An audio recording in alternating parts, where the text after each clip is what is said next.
एक गरीब आदमी बद्दू रात के वक्त वो कहीं बेचारा सुबह से चला था, मदीने पहुंचते उसे रात हो गई। उसने डरते हुए ना खैमा ही बाहर लगा लिया। जहां रात हुई ना, आधी रात को कोई 1-2 बजे समझ ले पहुंचा मदीने, तो उसने बाहर ने खैमा लगा लिया। बीवी उसकी उम्मीद से थी, बच्चे की विलादत का वक्त करीब आ गया, बीमार हो गई, उसने खैमा लगाया। बीवी अंदर है, हजरत उमर फारूक गश्त पे थे रात को, साथ एक गुलाम था।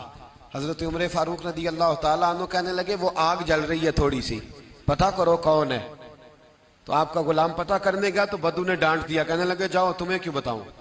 हजरत उमर खुद गए, कहने लगे मुसाफिर भाई बता तो सही। कहने लगा जी छोड़े, मैं आपको क्यों बताऊं, मैं कौन हूं, कैसे आया हूं। फरमाया खैमे के अंदर से कराहने की आवाज आती, कोई दर्द से चीख रहा है, बता हमें बात क्या है। कहने लगा जी मैं फुला बस्ती फुला इलाके का एक गरीब हूं, अमीरुल मोमिनीन उमर फारूक से मिलने आया हूं और रात हो गई है तो यहाँ खैमा लगाया है, सुबह मैं उनसे मिल के चला जाऊंगा। तो रात को तकलीफ देना पसंद नहीं किया, तो मेरी बीवी उम्मीद से थी, अब बच्चे की विलादत का वक्त करीब है, पास कोई नहीं। हजरत उमर कहने लगे तू ठहर, मैं अभी आया।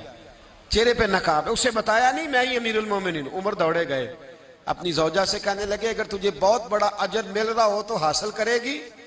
क्या करूंगी। तो कहने लगे चल फिर मेरे साथ, बहुत बड़ा अजर है। एक दोस्त के यहाँ विलादत का वक्त है, जरूरत की चीजें साथ ले लो। उस औरत ने थोड़े दाने ले लिए, घी ले लिया। हजरत उमर से कहने लगी लकड़ियां इकट्ठी कर ले। अमीरुल मोमिनीन, काउंसलर की बात नहीं बता रहा आपको, मैं आपको एमपीए की बात नहीं बता रहा, एमएनए की बात नहीं बता रहा, जो 10 गांव को मिला के चेयरमैन बना उसकी बात नहीं बता रहा, उसकी बात बता रहा हूं जो 22 लाख मुरब्बा मील का हुक्मरान है। उसकी बात बता रहा हूं जो गली से गुजरे तो शैतान रास्ता ही बदल जाता है। उसकी बात बता रहा हूं जिसके बारे में मेरे मुस्तफा करीम सल्लल्लाहु ताला अलैहि वसल्लम ने फरमाया मेरा उम्र तो वो है कि 950 साल हजरत जिब्रील भी इसकी शान बयान करें तो अजमत खत्म नहीं होती। इतना बड़ा शख्स। हजरत उमर ने लकड़ियां इकट्ठी की, ईंटों का रोड़े लेके चूल्हा बनाया, पहुंच गए। आपकी जौजा कहने लगी ये थोड़े दाने डालने, घी डालने और एक लकड़ी लेके इसको हिलाएं, तैयार करें।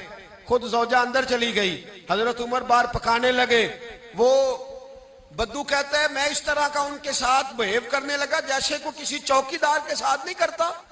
मैंने समझा ये उमर ने चौकीदार रखे आने जाने वाले मेहमानों का। मैं कभी पानी का प्याला मांगता, कभी कोई बात, उमर दौड़े जाते, कभी पानी लाते। ओ मुसलमानों, ओ मेरे रसूल के गुलाम अजीजो, हजरत उमर फारूक। वो गुलाम कहता है मैं उमर से कहता, मैं कहता गुलाम पानी ला, तो उमर दौड़ के पानी लाते। मैं कहता तुझे घी पकाना भी आता है, पहले भी कभी पकाया है?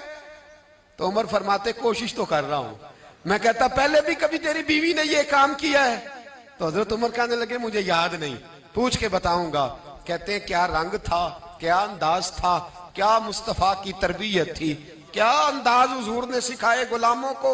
ये किस तरह का अमीर है कि ये हंडिया पका रहा है, फूंके मार रहा है एक गरीब के लिए, देहाती के लिए जिसे जानते भी नहीं।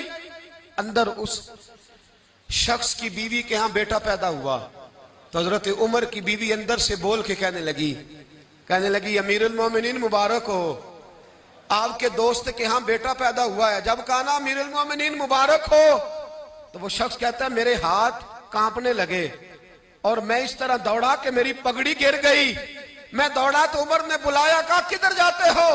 कहने लगा आप अमीरुल मोमिनीन है, आप अमीरुल मोमिनीन, आप उमर हैं, कैसर और किसरा जिसके नाम से कांपे आप वो हैं, जिसे मुस्तफा ने दुआ मांग के अल्लाह से मांगा वो वाले उमर है आप, जिसके लिए अलीउल मुर्तजा फरमाते मैं रोज दुआ करता हूं वो वाले उमर है, जिसके बारे में अबू बकर सिद्दीक ने फरमाया था कि मैं अल्लाह से कहूंगा मौला जो तेरे महबूब की उम्मत के हक में सबसे बेहतर था मैं उसे खलीफा बना के, वो वाले उमर है। उमर अमीरुल मोमिनीन की बीवी वो तो खातून अव्वल होती है, वो तो मलका होती है, और तेरी बीवी दाई बनकर एक गरीब के बच्चे के पास बैठी रही विलादत के वक्त। उमर अमीरुल मोमिनीन होके तेरी दाढ़ी सारी धुएं से भर गई तो ड्यूटी करता रहा।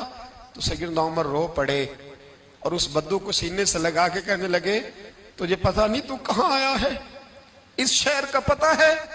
उसने कहा हुजूर कहाँ है? फरमाया ये मेरे नबी का मदीना है, ये मुस्तफ़ा का मदीना है। यहाँ अमीरों का इस्तकबाल नहीं होता, यहाँ गरीबों के इस्तकबाल होते। यहाँ हुजूर ने इस स्टेट पे मेरे रसूल पाक ने वो वाला रंग दिया है कि अब गरीब सर उठा के जीने लगे हैं, अब मजदूरों को इज्जतें मिलने लगी हैं, अब यतीमों ने सर उठा लिया है कि हमारा कोई सुनने वाला आ गया है।